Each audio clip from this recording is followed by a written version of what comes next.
La ciencia del depende.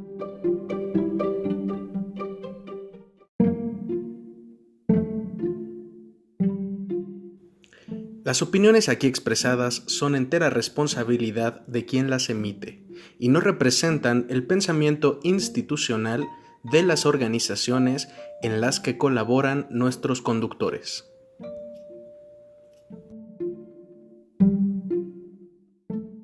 Bienvenidas y bienvenidos a una emisión más de La Ciencia del Depende, el podcast que nunca en la vida exagera las cosas.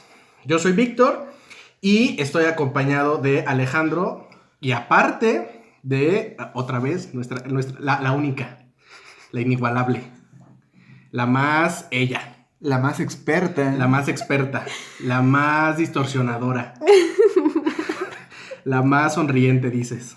La que siempre, casi siempre distorsiona, fíjate. Pero bueno, ¿cómo estás? Antes que nada, ¿cómo Perdón estás? por interrumpir esto. ¿Cómo te va? ¿Cómo les va? Cuéntenme. Primero que nada, buenos días, Carla. Buenos días. Gracias por invitarme nuevamente a su programa. Fíjate, el honor que nos haces. Bien, mira, este momento de silencio, vamos a decir qué extraño fue. Varia mirada ocurrió aquí. Fíjate, sí. Fue como de, ¿alguien va a hablar? ¿Te toca hablar? Bueno. Bien, como anteriormente, en emisiones pasadas, hemos estado hablando de distorsiones cognitivas. Uh-huh. En algún punto nos dimos cuenta que son un montón. Ajá. Nosotros dijimos, sí, 2 emisiones de esto y bye. Uh-huh. Mensos, par de mensos. Fíjate. Así que, ¿con esta qué sería? ¿La tercera emisión de este tema? Es correcto. Bien. La trilogía, llevamos una trilogía hasta este momento. Siempre preguntan, oye, ¿y qué es una distorsión? ¿Y cómo es esta distorsión? ¿Y qué hago con la distorsión? Pero nunca te preguntan, oye, Víctor, ¿cómo estás? Fíjate, inserte música triste. Pero sí, vamos a hablar de la tercera parte de distorsiones cognitivas. Otras diferentes, igual otra vez con Carla aquí presente. Pero bueno, ¿nos quieres introducir a este episodio del día de hoy? Alguna vez, platicando con un sujeto, él me decía que él tenía que ser siempre el mejor, que tenía que ser mejor que nadie más. Él decía que atraparlo su prueba era y entrenarlo su ideal. Él viajó de aquí a allá, buscando hasta el fin. Uh-huh. Pero perdió todas las ligas en las que compitió. Hasta hace poco. ¿Cómo ves? Fíjate, historia profunda. Historia del profunda. corazón, estoy casi llorando. Nudo en la garganta. Ay, disculpen que se me olvidara la letra. A ver, es que lo que seguía era... ¿Cómo te atreves? Lo que seguía era decir Pokémon. Pero mira. ¿No sigue eso, sí? Sí. A ver. No, porque copyright. Ajá. Ay, usted ponga qué seguía en la letra. Pero ¿de qué nos está hablando este hombre? Yo estoy al borde de las lágrimas. ¿De qué personaje nos está hablando? Bueno, esta canción es alusiva. Bueno, si usted no supo, si usted no identifica la canción, estamos hablando de Pokémon y de este Ash que constantemente quiere ser el mejor. Siempre. Fíjate. Siempre. Es que ella ya está muy reestructurada, ella ya está muy elevada, ella ya no distorsiona, dices tú.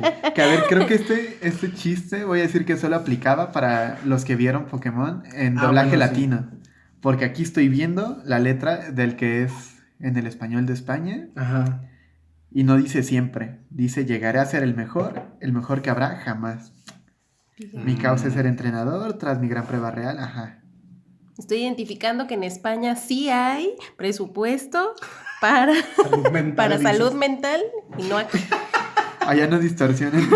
Distorsionar, así es. Fíjate. Si aquí parece más como que lo está planeando a que... Ajá. Sí. A Sí, que sí. yo siempre... Ajá. El Ash de España no está tan malito de su distorsión, dices. Como el de aquí. O sea, igual va a perder la liga, pero... Pero bueno, esto de el Ash latinoamericano, que tiene que ser siempre el mejor, ¿a qué hace alusión con las distorsiones cognitivas? Cuéntenos. Cuéntanos, Carla Guéramo.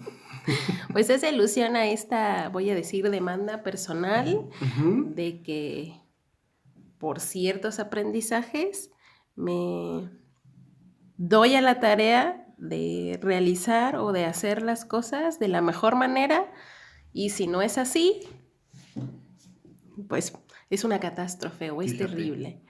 Entonces hace alusión a que el día de hoy vamos a hablar sobre diferentes distorsiones. Una de ellas, el pensamiento todo o nada, Ujú. o que también lo pueden encontrar como pensamiento Dicotómico, dices tú. dicotómico. Que mira, así con es. el montonal de nombres que tienen, que si pensamiento Sí. blanco y negro, que si Pensamiento polarizado. Pensamiento todo o nada. Ajá. Sí, varios nombres tiene, pero se refiere a lo mismo. Que hace referencia a... Ah, bueno, y que va de la mano con otra distorsión, que ahorita aclaramos todo esto, que es la generalización, ¿no? Quédese para escucharlo, por favor. Ajá. Quédese para que le haga sentido el intro. Todo es lo que estamos diciendo. Si ahorita usted está perdido, quédese, agárrese, quédese, ya se va a dejar de confundir, claro que sí. Pero bueno, pensamiento dicotómico, ¿qué es? Pues es esta tendencia a evaluar situaciones, experiencias de una forma muy extremista. Ujú. Y pues tal cual, ¿no? Evaluar las cosas sin detenernos a analizar que a lo mejor existen diferentes matices. La forma en como muchas veces trato de explicarlo o introducirlo es con la pregunta, bueno, ¿qué matices hay entre el blanco y el negro? Y pues muchos me comentan con, pues ninguno, ¿no? O sea, así es. Ujú. Pero pues hay muchos, ¿no? El gris, diferentes matices de color gris, y pues es esta tendencia a evaluar de ciertas situaciones de forma muy, muy extrema, muy exagerada, voy a decir. Bien. Uno de los ejemplos a lo mejor más claros es como el que decíamos en la introducción, que es pues el esforzarme por ser siempre el mejor, y si no es así, pues entonces soy el peor, soy un fracaso, soy, no sé, la peor persona del mundo, a lo mejor el más incapaz, el más fracasado. De mí no vas a estar hablando. Se te invita a los estudios, la ciencia del depende, a que me vengas a ofender. ¿Cómo te atreves?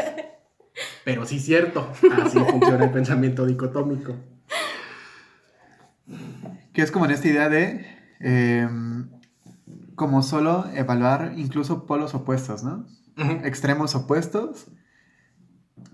Este ejemplo es muy claro, ¿no? El de o el éxito o el fracaso, el bueno o el malo. Cuando Ujú. realmente no vas a encontrarte algo en ese nivel de extremo. Bien. Es como básicamente percibir la experiencia de lo que sea a nivel conceptual, simbólico, cultural a veces, individual también, percibirlo en categorías opuestas, ¿no? Ujú. Como en polos, en extremos. Que si yo tengo un concepto, siempre va a tener su contraparte. O las personas que podríamos experimentar el pensamiento dicotómico, le encontramos esta contraparte absoluta, lo cual es como una de sus características, ¿no? Es absolutista el pensamiento.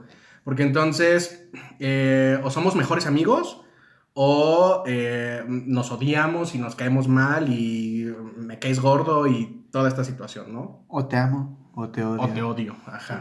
Que fíjate, esta distorsión en particular me genera mucho conflicto con los papás. Ujú. Cuando de repente hablan de su hijo como o que es un niño bueno o un niño malo. Ujú. Cuando no necesariamente es así. A ver, más bien, no va a ser así en ninguno de los casos. Es correcto, ajá. No puede ser la totalidad de un concepto o de otro, ¿no? Que además luego no es que evalúen, comilla, Ujú. algún evento o algún acto, sino que luego evalúan el ser total. De decir, no es que en este caso, en este ejemplo en particular, no es que digan, ay, lo que hizo fue incorrecto, no. Él es malo. O él es mal portado, o él, ajá. Sí. Que luego da pie a otras distorsiones, que ya veremos más adelante, como la etiquetación. Ajá. ¿no? Pero el pensamiento dicotómico es como la base, pues, para eso. Que a esas alturas yo creo que ya los que nos escuchan es, ¿por qué todo lo que pienso es una distorsión? Pues porque no vas a terapia, Liz. Básicamente. Y en ese sentido, o sea, cualquier... la bronca con el pensamiento dicotómico podría estar en la imposibilidad, como decía Carla, de ver los puntos intermedios, ¿no? De estos dos extremos, de estos dos polos, todo lo que cabe en medio yo lo omito, no lo percibo, lo descarto, ¿no? Y entonces solo es, o blanco o negro, lo cual me imposibilita muchas veces la facilidad para negociar o la facilidad para tolerar ciertas cosas, porque entonces o es así o no es así, y no hay como otras condiciones en medio. Aparte de esto, como de la incapacidad para negociar o esta intolerancia a ciertas situaciones, ¿qué otras consecuencias identifican en las personas que podrían presentar pensamiento dicotómico?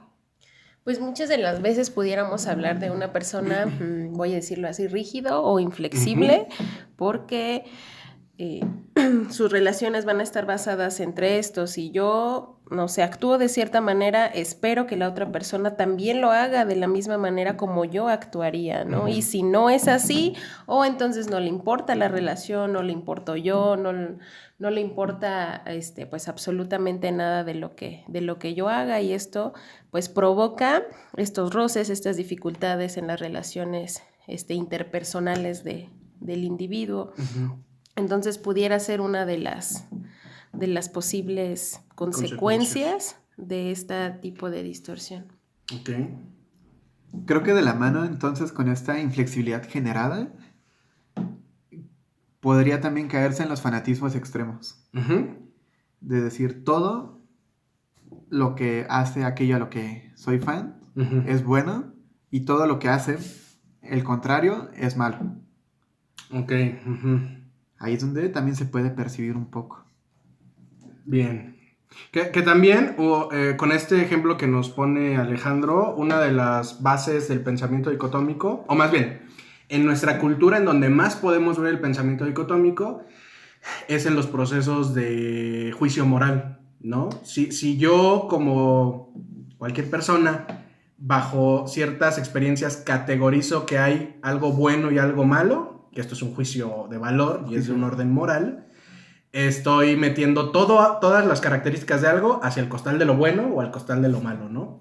Cuando son conceptos subjetivos, al final de cuentas. El problema con el pensamiento dicotómico es que, como es tan subjetivo, o más bien, al ser tan subjetivo, yo encasillo mis criterios como si fueran universales para los demás o aplicables para los demás, que pues no necesariamente es así, porque cada quien va a tener sus propios criterios.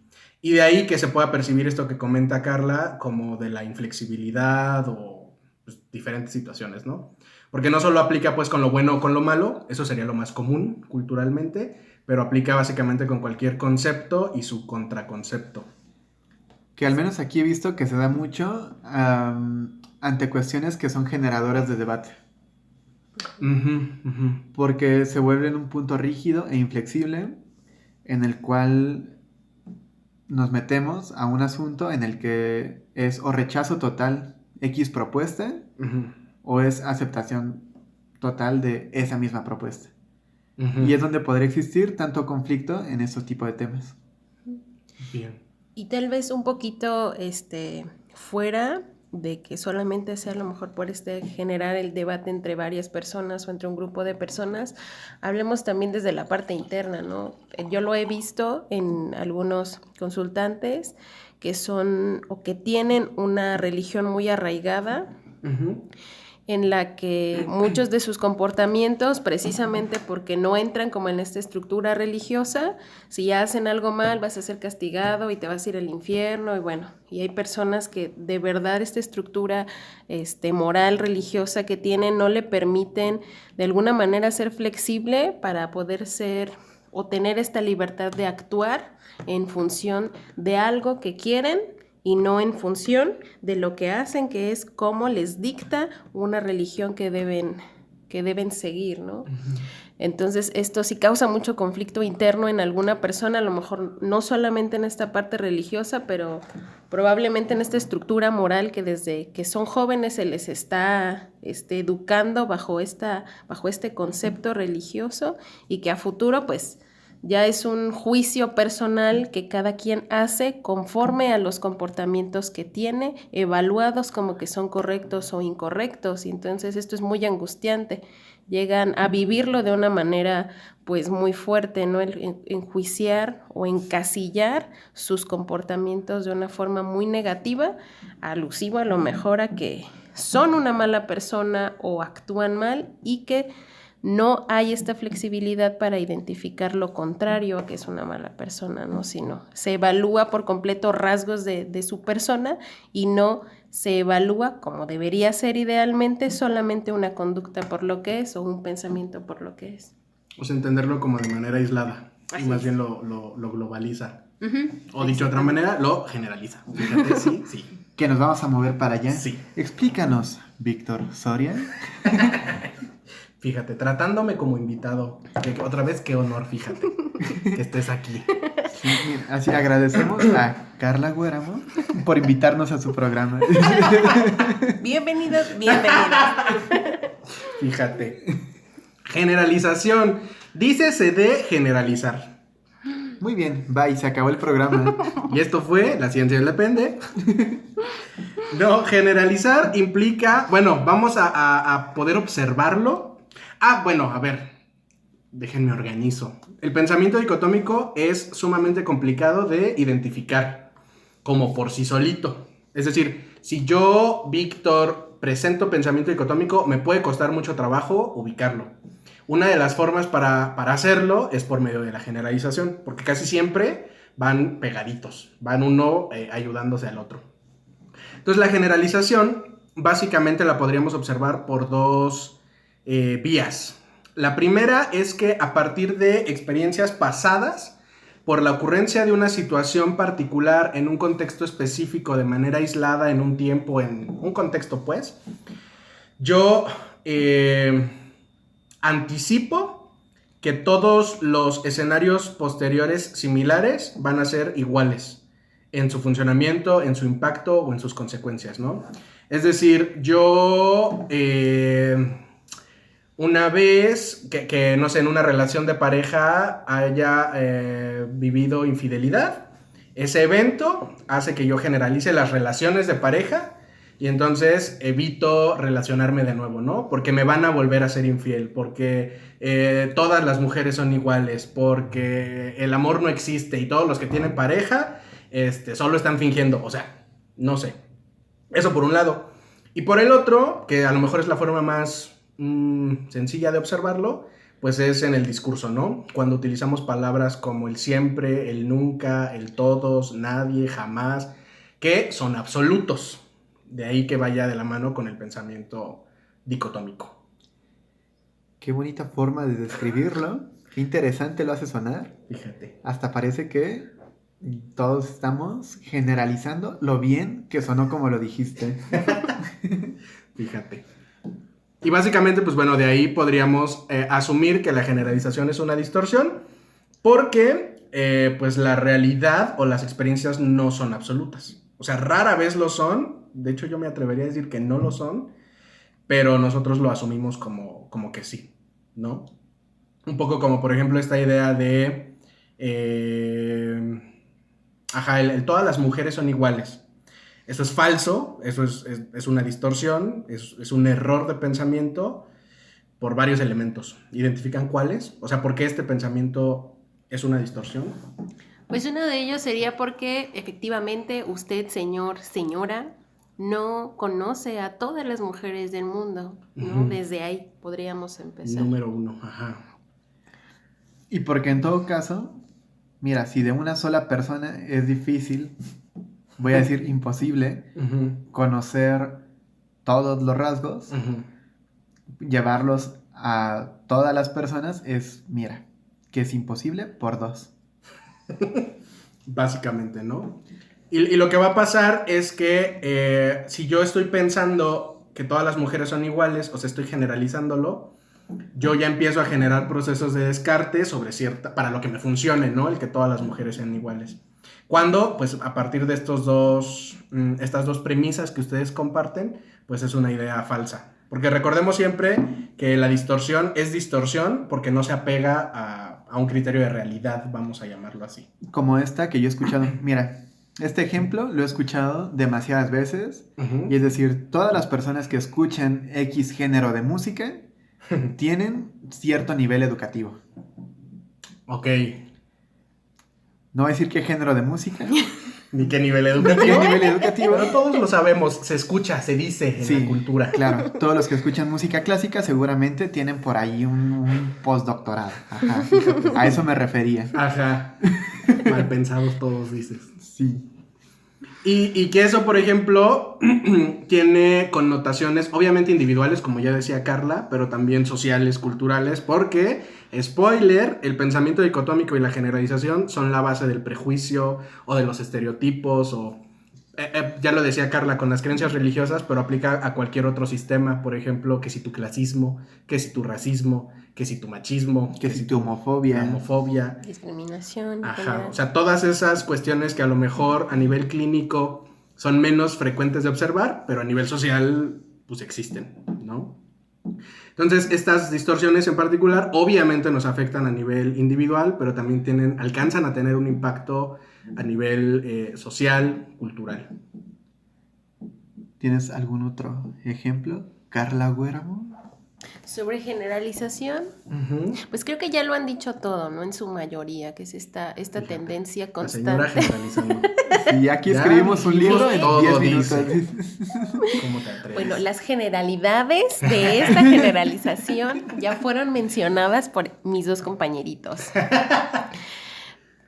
Pero pues bueno, sí es esta constante tendencia, a identificar a partir de una experiencia una regla rígida, inflexible, Ujú. que obviamente se rompe cuando encontramos esta excepción. Y que la vamos a encontrar comúnmente. Efectivamente, ¿no? Ajá. se va a Básicamente es encontrar. el pan de cada día. Entonces, usted en casa, si de repente se cacha pensando, ay, es que nadie me hace caso, es que nadie me quiere, es que nunca no sé qué, pare, deténgase y verifique si eso es cierto, ¿no? Que al final de cuentas, spoiler, no va a ser cierto, pero por lo menos ya detecta estas dos distorsiones. ¿Tú identificas algún otro elemento para estas dos distorsiones? ¿O estás listo para pasar a la Yo digo tercera? que por cuestiones de tiempo Ujú. y para no hacer 20 capítulos de distorsiones, Ajá. vamos a hablar de la visión de túnel o del filtro mental, o ¿qué otro nombre conocen a esa distorsión? Filtraje mental. Filtraje únicamente. mental, ujú, Ujú. básicamente. Fíjense. Sí, son como sus tres más comunes. Ah, caray, yo nomás escuché 2. O sea, el filtro mental o filtraje mental, Mira. visión de túnel. Ajá. ¿Qué es? Cuéntenos. Cuéntanos, Carla Huéramo. Y pues esta tendencia a fijar tu atención en específico en alguna característica, ya sea de alguna experiencia, de alguna situación o de alguna persona en particular. Por ejemplo, hacer un juicio a partir de que identificas a lo mejor algo que para ti no está bien, no es correcto, y a partir de eso, entonces globalizas o realizas un concepto de lo que la persona es. Un ejemplo claro de esto sería si yo identifico a lo mejor que estoy conociendo a alguien y esta persona tiene una opinión acerca a lo mejor de las mujeres, pues yo realizo a partir de fijar mi atención únicamente en este comentario, pues que es una persona a lo mejor machista o que no le interesa a lo mejor la relación con una... No, esa no. no sé, a lo mejor que esta opinión pudiera perjudicar pues a la relación en sí, ¿no? O por lo menos ok. a la experiencia que estás teniendo. Ujú. Ya. O sea, que va de la mano que a partir de esto que tú observas podría generalizarse al contexto global, ¿no? O sea, no solo a la persona, o sea, sí la persona, sí la relación, sí su interacción conmigo, sí sobre su idea general, pero es por un comentario específico, ¿no? Mira, iba a dar un ejemplo muy chiquito y a partir de ahí, ¿qué tal si nos vamos creciendo hasta el suicidio? Fíjate, a ver. Pon tú que te gusta dibujar y que haces un dibujo bonito, pero un dedo te queda chueco y entonces a partir de ahí dices el dibujo es horrible o ya quedó todo mal, Ujú. ¿va? Es decir, pasas de este detalle que fue en este ejemplo el dedo o la mano y generalizas a todo el dibujo, ¿va? Ujú. Vamos a crecer de este ejemplo. ¿Qué otro tendrías tú, Víctor Soria? Por ejemplo, cuando, yéndome de nuevo voy a retomar las relaciones, cuando a lo mejor dentro de todo lo que yo observo en mi pareja, que esta persona es atenta, que es amable, que me trata bien, que es respetuoso, lo que tú quieras. Y entonces hay una característica de mi pareja que no me agrada del todo, que a lo mejor trata mal a los meseros, pon tú. Y entonces esa única característica para mí es suficiente, o me quedo fijado en ella. Y entonces tengo como varias opciones, ¿no? A lo mejor intento cambiarla, a lo mejor no logro tolerarlo o me genera alta disfunción y entonces empieza a haber problemas en la pareja. O al final de cuentas, cada que ocurre esta situación, a mí me genera un problema de enojo, de angustia, de lo que tú quieras, ¿no? Y el problema es que me estoy generando una visión de túnel, es decir, estoy omitiendo todas sus otras características que yo puedo considerar positivas o funcionales y me quedo solo con esta, ¿no? Y entonces mi pareja trata horrible a los meseros, ya no quiero nada con esta persona, estoy harto, mejor me muero solo. Claro que sí. Que mira, que hicieran eso, qué feo. Sí, o sea, sí, no traten mal a los meseros, pero, Sí. ejemplo es, claro que sí. No traten mal a nadie, mejor. Sí. Generalice el tratar bien a la gente. Fíjate, mejor. Bien, cuéntanos entonces, ahora sí, ¿cómo es que ocurre la visión de túnel? Por ejemplo, ya lo habíamos hablado en alguna emisión pasada cuando hablábamos de crisis y de suicidio. Ujú. ¿Cómo lo podría retomar aquí? Básicamente, el cómo funciona la visión de túnel en el fenómeno suicida o en el riesgo suicida implica que la persona omite o deja de lado o ha agotado sus recursos de solución y entonces solo se queda fijado en uno o filtra solamente uno, que es quitarse la vida o la posibilidad de quitarse la vida. Entonces, esta posibilidad es mi única forma de solución, es mi única forma de respuesta, es mi única manera de lidiar con determinado contexto, ¿no? Y todas las otras posibilidades de resolución las dejo fuera. Entonces, tal cual, cuando decimos que hay visión de túnel en el riesgo suicida, es que la posibilidad de quitarte la vida es la única que percibes en ese momento. Que creo que por ahí podría ir la definición más clara, ¿no? De Ujú. decir que está focalizada la atención solamente en un aspecto de algo mucho más grande. Es correcto. Se dejan de lado todo lo demás o se les resta valor. ¿Estás de acuerdo con eso, Carla? Sí, así es, pues básicamente este filtro esta distorsión tiene este objetivo, ¿no? El fijar tal cual tu atención en esto que no te agrada y a partir de ahí pues hacer un juicio del que voy a decir a partir para comportarte o para pensar, ¿no? Y esto obviamente te va a afectar en la mayoría de las áreas en las que te desenvuelves, porque vas a mantener este pensamiento rígido e inflexible de no visualizar completamente todo lo que implica la persona o a lo mejor la relación. Entonces hay que tener mucho cuidado cuando identifiques que tienes esta distorsión y cómo empieza a lo mejor a generarte ciertas dificultades. Bien. ¿Qué implica él? A fuerza se tiene que hacer de esta única forma. También. como esta rigidez en el tema. Y al final de cuentas, estas 3 distorsiones que hemos comentado hasta ahora son como muy compatibles en términos de la consecuencia que se puede entender a partir de la rigidez, ¿no? Que va de la mano con la última que vamos a comentar. Que ya es la última por hoy. Ya la última por hoy, ajá, por ahora. Que es el deber o el tener, o lo que en su momento Karen Horney estableció como el debeísmo. ¿Karen Horney? Horney. Ah. Que, bueno, ella le llamaba la tiranía del deber o estas cuestiones, que bueno, eso es de otras perspectivas, voy a decir, pero como distorsión cognitiva se refiere al pensamiento en su formato debo o tengo que, o tú debes o tienes que, o etcétera. Y mira cómo Carla nos va a platicar acerca de esto. Pues sí, yo creo que es extremadamente estructurada esta realización y el ubicar cada una de estas distorsiones, porque exhaustivamente hicimos este orden a propósito para poder finalizarlo con la introducción que tuvimos, que es tengo que ser siempre el mejor, pues en este caso ya aquí hace alusión a que la persona, en este caso el personaje ficticio de Ash, pues ¿Es ficticio? está identificando o se percibe que tendría que comportarse o obtener o ser en efectivo el mejor, ¿no? El mejor entrenador de Pokémon. Así es. Que a ver, no es como que diga quiero serlo o es posible que lo sea o voy a echarle ganas para que ocurra. No, es tengo que.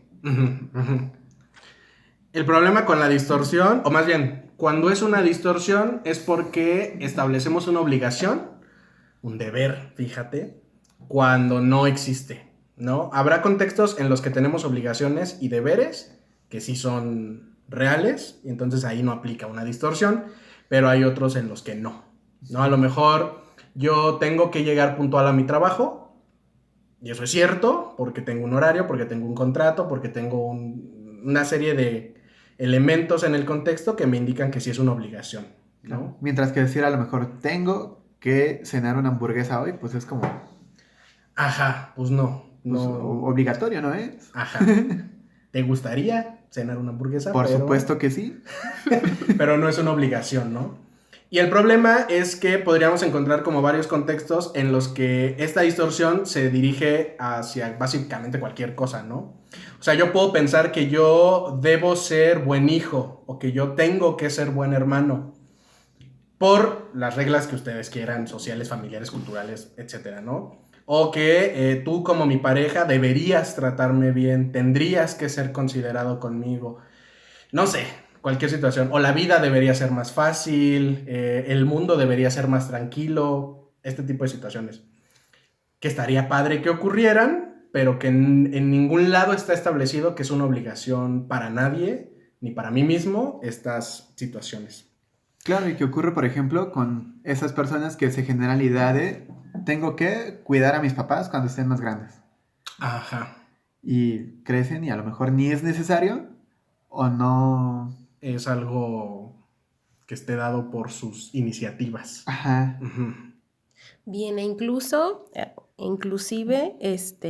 estamos, bueno, si tenemos esta distorsión en particular, podríamos identificar que estamos dotando al exterior del control a lo mejor de nuestra vida, porque las otras personas deberían de tratarme bien o la situación en general debería ser diferente para que yo pueda comportarme de cierta manera o para poder ejecutar ciertos comportamientos en específico. Entonces estamos atribuyendo que el control de nuestra vida está en el exterior y de esta manera me estoy viendo yo vulnerable e incluso una de las opciones sería pues ya no hago o ya no realizo nada porque el cambio se encuentra a lo mejor en el exterior y no en mí. Entonces estoy a lo mejor atribuyendo mi incapacidad o mi vulnerabilidad para realmente hacer algo desde mí para hacer un cambio en el exterior. Al final de cuentas es como hacerte más... como más pasivo en la experiencia de lo que pueda ocurrir contigo, cuando quien es responsable de eso, pues eres tú, ¿no? Y que que es importante con esto es que las consecuencias, aparte de la inflexibilidad, pues obviamente, normalmente se puede ver mucha frustración con la distorsión del deber o el tener. Frustración, angustia, enojo, como una serie de problemas inclusive a nivel relacional también, individual también. Porque es como, si tú eres mi mejor amiga, deberías hablarme todos los días, deberías mandarme un mensaje, no deberías tener otros amigos. ¿Sí me explico? Deberías contarme todo. Deberías contarme todo, ajá. Y pues no, o sea, salvo que eso sea un acuerdo explícito abierto, y vemos, porque tampoco cuenta como obligación, ¿no? Es como un acuerdo. Y que en términos, por ejemplo, pues de las relaciones, es a lo mejor donde es más común el observarlo. Porque al final de cuentas, si la otra persona no se comporta como yo digo o yo pienso que debería ocurrir, pues entonces voy a vivir frustración al respecto, a un nivel disfuncional, ¿no? Porque entonces, si tú deberías contarme todo y no me lo cuentas, entonces no somos tan amigos, entonces no me quieres, entonces serie de cosas, ¿no? Que va de la mano con las demás distorsiones. Y con ello, ¿identifican ustedes como alguna manera en la que sea más fácil identificar si yo estoy distorsionando o no cuando pienso en el debo o en el tengo que? Yo creo que podríamos identificar a partir de las consecuencias que pudieran tener a lo mejor emocionales o físicas. Uh-huh. Cuando ya estoy a lo mejor muy molesta, muy irritable o muy enojada, podría detenerme a pensar por qué esto que ocurrió provocó en mí esta sensación o esta emoción. Y entonces cuando hacemos este alto Uh-huh. a lo que me está ocurriendo, idealmente si puede y sabe gestionar sus emociones, si esto ocurre, pues entonces a cuestionar, ¿no? Este pensamiento, esto que ocurrió y evaluarlo de una forma, voy a decir, racional, para identificar el origen y asimismo, pues a lo mejor en su caso disminuir la emoción en particular o las sensaciones experimentadas. Muy bien. Tú sí, confirmo. Perfectísimo. Bueno, al final, digo, ahorita no estamos ni en este, ni en el anterior, ni en el anteanterior. Hemos hablado de qué hacer con ellas, porque pues eso lo vamos a dejar para otro episodio, ¿no? Específicamente, la mayoría, si no es que casi todas las distorsiones tienen el mismo abordaje o la misma forma de ser trabajadas. Obviamente en psicoterapia, pero sí podríamos hablar de algunos recursos de manejo verbal que nos ayuden a favorecer su adaptación, ¿no? Entonces ahorita, pues bueno, a lo mejor dicen, sí, yo ya descubrí estas distorsiones, ya me caché, y luego ¿qué hago? ¿Cómo las arreglo? ¿Cómo resuelvo mi vida? Vemos. Pero eso será en otro episodio, más adelante. Muy bien, porque tienen que escuchar la ciencia del depende. Deben escucharnos, fíjate, si quieren resolver su vida, dices. Porque primero los enfermamos y luego los curamos. Así funciona esto. ¿Qué es esto? ¿De qué pseudociencia estás hablando? ¿Cómo te atreves? Pero, bueno, a manera de resumen, ¿qué identifican en este episodio de estas 4 distorsiones que abordamos el día de hoy? Voy a decir que si ustedes identifican que tienen algún prejuicio, chequen qué distorsiones son las que están activando y vayan a terapia. Si crees que ya te identificaste con racismo, clasismo, homofobia, cualquier ismo, chécate. Bien. Por 2. Por 2. Tú no quiero agregar nada más, estoy de acuerdo. Muy bien, y bueno, ¿por dónde nos pueden escuchar? Nos pueden escuchar por YouTube, Spotify, Anchor, Google Podcast, Overcast. Uh-huh. Y también pueden seguir la página de Facebook e Instagram de La Ciencia del Depende. Además, pueden escribirnos al correo de lacienciadeldepende@gmail.com. Bien, y también nos pueden seguir en las redes de nuestro hogar laboral, que son Facebook, Comunidad Seinser, Instagram y Twitter, Seinser Morelia. Muy bien, perfectísimo. Ahí ya recuerde usted atención psicológica, programas de actualización profesional, Ahí denos el like y ya va viendo sobre qué cosas publicamos o hablamos. Y bueno, por esta emisión ha sido todo. Esto fue La Ciencia del Depende, el podcast que nunca, jamás, nunca en la vida exagera las cosas. Bye.